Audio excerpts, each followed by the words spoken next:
Hello， 老铁们，大家好！今天咱们来说一下饲料颗粒机的正确使用方法。第一步，到家之后呢，接电，看见没？咱们这个电机上面有甩出2根线头，接电。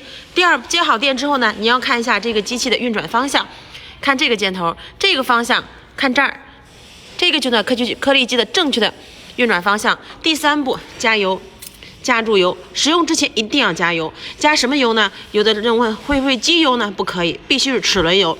因为颗粒机下面这里边是个汽车后桥，汽车后桥就一定要用汽车用的齿轮油。这时候你不要吝啬那几块钱，一定要买好的齿轮油。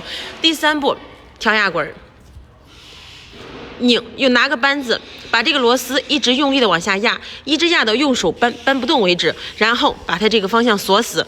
最后一步，准备研磨料，就可以正常的使用颗粒机了。有需要的老铁们，双击2下屏幕关注，全国。